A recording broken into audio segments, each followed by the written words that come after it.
Brian Kelly talked a lot about his quarterback situation yesterday, and one of the things that was asked, okay, and this has been asked a couple times now, but I wanted to go back and do some research. I did. The question was, okay, what about playing both quarterbacks?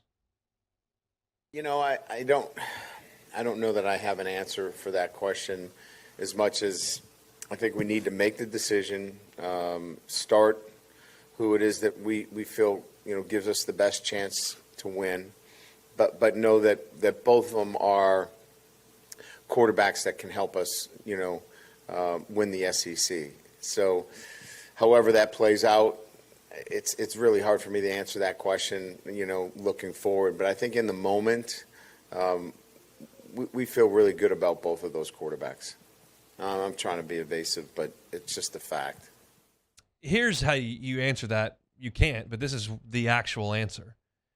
We're going to start one of these guys, and if we're in the middle of the third quarter and we're down 17-3 and we've thrown 2 picks, we're going to the other guy because they're close. And if the same thing happens against Mississippi State, we're going to the other guy. And that's not exactly earth-shattering football strategy to go to a backup quarterback when things are stagnant on offense, but that's not something you can say in the middle of August. Say, hey, if we suck, we're going to the other guy. Like, you can't do it. But Brian Kelly has shown that he will do that. And I went back and looked at Notre Dame every year he was there. Started in 2010 and 2011. They played Dane Chris to start. There were a couple of injuries that popped up, one concussion, but there was some stagnant play. Tommy Rees played a good bit those years too. Montana's kid actually played in one game, the first game that Brian Kelly coached there. But Dane Chris and Tommy Rees played a lot those first 2 years. In 2012, Notre Dame was 8-0. That's the Manti Te'o team that went undefeated and went to the national championship game and got crushed by Alabama. They were 8-0 playing Pittsburgh in South Bend. Everett Golson has started every game for them up to that point, and it wasn't going well against Pittsburgh, so they plugged in Tommy Rees. Said, all right, you're in. So that happened in 2012. In 2013, Rees went the entire way. In 2014, Everett Golson started the first 12 games, but they went to Malik Zaire against USC in the season finale, and then Malik Zaire started the Music City Bowl against LSU, the one where Fournette ran the kickoff back. So they changed quarterbacks in the last 2 games for that team. In 2015, Malik Zaire was a starter. He broke his ankle in week 2, so Deshaun Kaiser went the rest of the way. He went the entire way in 2016.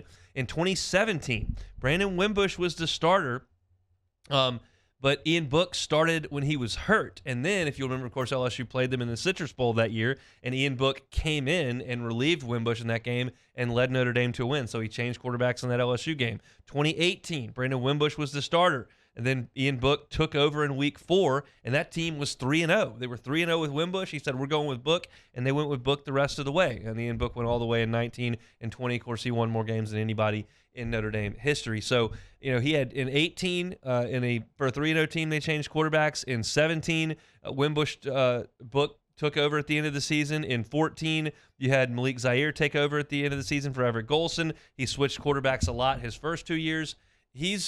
He'll play 2 quarterbacks if that's what it takes. Now, what that tells me is none of those guys are winning the Heisman Trophy, and he didn't have a guy that was, the alpha. Ian Book won a lot of games, of course. But, I think both guys are going to play this year. That's just the way it looks like to me. Yeah, and then when you go through the history like that, you can see fairly quickly why a Notre Dame quarterback hasn't won an NFL game and that's starting a very, very long time. And so it just means, especially in this quarterback situation, you got 2 guys really, really close, like we've been saying all along.